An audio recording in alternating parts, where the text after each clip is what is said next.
The experiential exercise strategy is one that teachers often call the I remember when strategy, because these are the classroom activities that students remember months and years later. This strategy is so powerful because it taps into students' kinesthetic and intrapersonal intelligences to create memorable classroom experiences, which help students not only understand, but also remember important social studies concepts or historical events.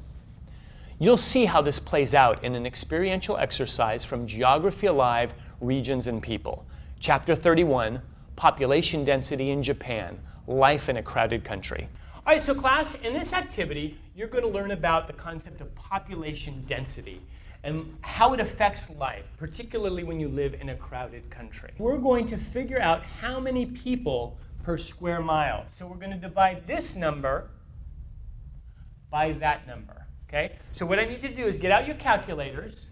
Everybody, shout it out. The number is?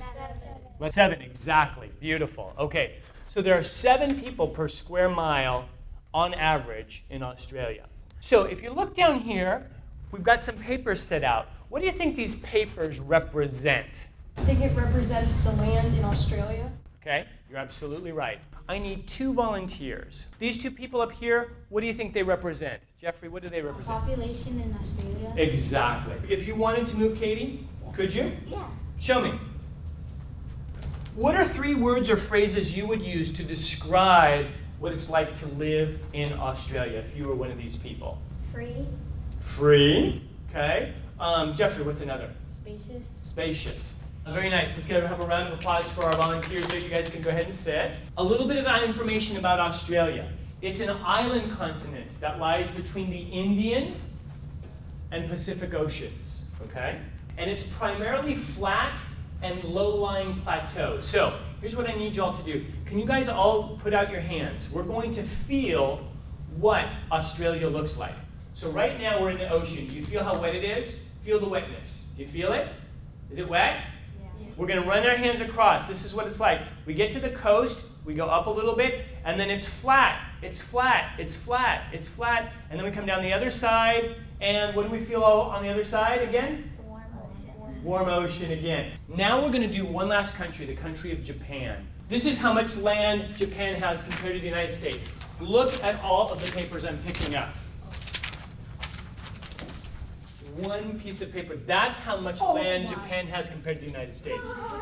Can you believe it? It's true. How many people stand on there, though? Okay, that's what we're going to find out. Now, I need 13 volunteers to come up, and you're going to represent what, everybody?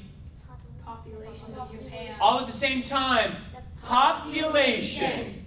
What's different about this than, say, Australia? Who else was in Australia? There's much more people. Way crowded.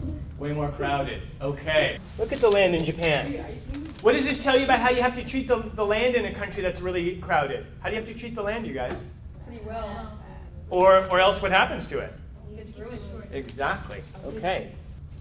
Okay, class, so you just experienced how crowded it is in Japan, right? Especially as compared to the United States or Australia. So here's a picture of a Tokyo subway station.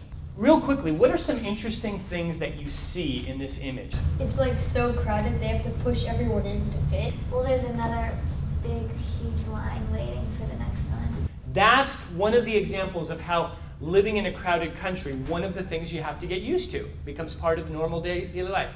And what might be the ways that your life is affected by living in a crowded country on transportation, housing, and health? Think about that. We're just making predictions. We're going to read about this and find out how life actually is in Japan based on these 3 things and how population affects that. I think if one person got sick, it would be really bad because everyone would get sick because it's in such a cramped space that it's hard to keep from spreading germs. Their houses would have to be really small and right next to each other, and there'd be no room for a yard. Yeah, and there'd probably be lots of apartments so they could take up more space. And they might use a lot of public transportation, Yeah, and there's probably a lot of traffic jams. Yeah. To learn how to bring experiential exercises to your classroom, visit